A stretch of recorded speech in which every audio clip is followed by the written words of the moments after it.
Bombardeios na Síria. ONU diz que os piores medos estão se tornando realidade em Tikrit.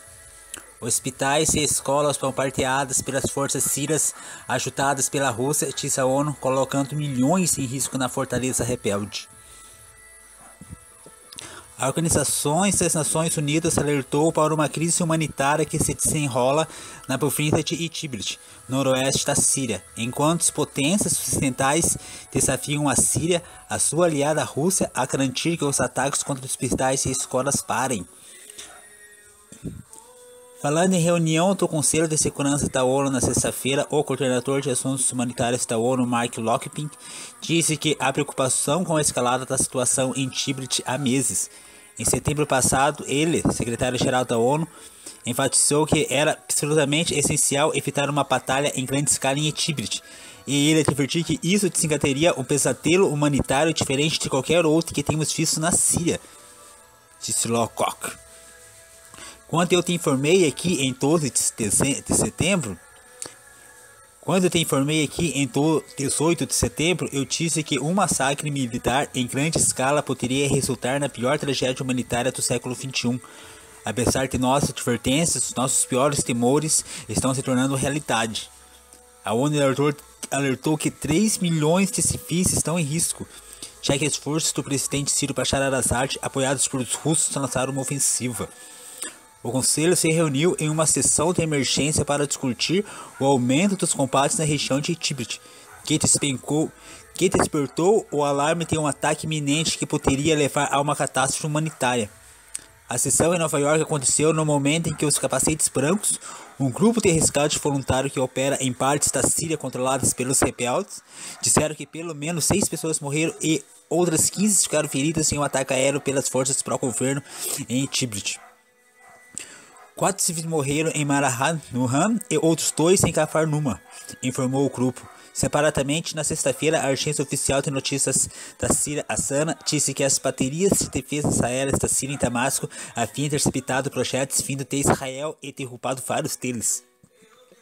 Moradores disseram que foram ouvidas batidas em toda a capital, enquanto a TV estatal mostrou imagens do céu noturno com um ponto de luz aceso e o som de tiros. Não houve nenhum relato imediato de vítimas danos materiais e nenhum comentário imediato de Israel. Precisamos de respostas. A violência em Idlib destruiu efetivamente um cessar-fogo negociado pela Rússia e pela Turquia em vigor desde setembro. A Rússia apoiou firmemente o governo de Assad nos 8 anos de guerra, enquanto a Turquia apoiou as facções rebeldes.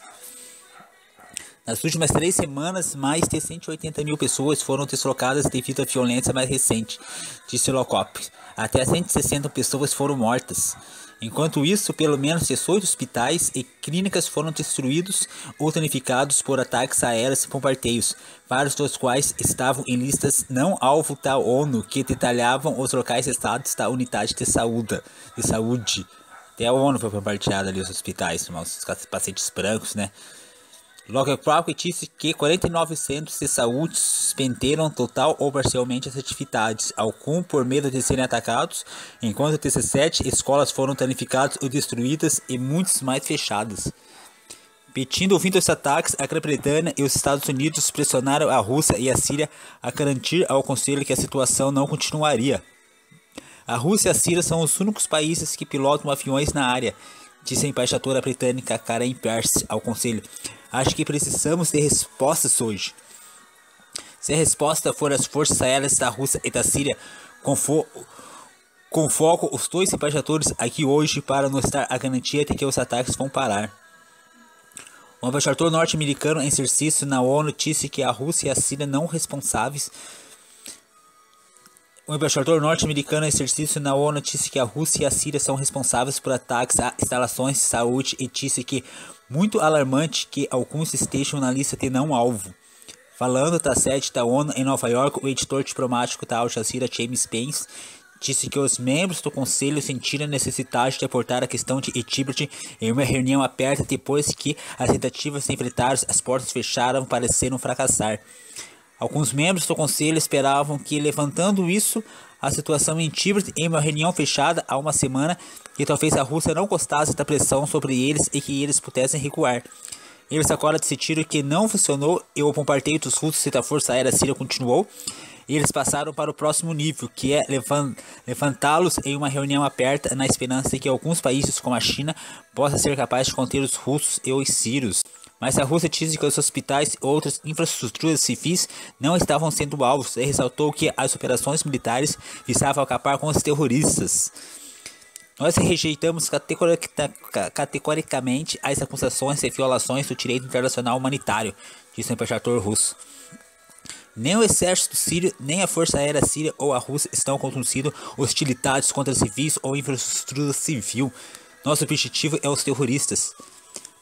A Haytham Al-Sham, antiga afiliada da Al-Qaeda na Síria, que está na lista de terroristas da ONU, controla a maior parte da província de Idlib, bem como partes da província vizinhas de Alepo, Ramá e Latakia. Segmentação deliberada de escolas e hospitais. Enquanto isso, cerca de 70 grupos de ajuda pediram o fim imediato dos combates em Idlib, dizendo que as condições atingiram um ponto de crise.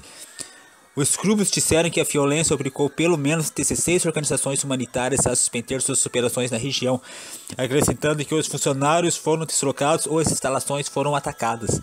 Em uma declaração para a reunião do Conselho, a Anistia Internacional pediu aos Estados-membros que pressionassem a Rússia sobre o direcionamento deliberado das instalações de saúde e educação e acabe com o massacre contra os civis. Bombardeando hospitais que realizam suas funções médicas é uma crime de bombardear hospitais que realizam suas funções médicas é um crime de guerra, disse Maluf, diretor de pesquisas internacional para o Oriente Médio. Até agora, a comunidade internacional fracassou totalmente em proteger os civis na Síria dos horrores desse conflito, disse ela. Funcionários de 4 hospitais em Tibet e Ramá disseram que a anistia que tinha sido alvos, apesar de compartilhar suas coordenações com os governos sírio e russo. Corroborando as declarações da ONU, médicos para os direitos humanos disseram que verificaram que nas últimas 4 semanas as forças do governo sírio e seus aliados russos realizaram 9 ataques a hospitais e instalações médicas. O grupo de ajuda disseram que pelo menos 15 centros de saúde e 16 escolas foram danificados e destruídas significativamente. Pelo menos 2 trabalhadores de saúde foram mortos. Guerra da Síria, ONG suspende ajuda para a província de Idlib. Lembrando então, irmãos, que a pior crise humanitária que está acontecendo hoje no planeta é a guerra do Iêmen. E foi desencadeada naquele 20 de março de 2015, pelo eclipse total do Sol. E agora a gente vai ter no dia 26 de dezembro de 2019 o outro eclipse anular, passando aqui no Golfo Pérsico, exatamente onde está desencadeando essa guerra entre o Irã e também ali perto do Iêmen. Ou seja, esse eclipse anular passando nessa região ali para desencadear ainda mais, talvez essa pior crise agora humanitária na Síria e Idlib.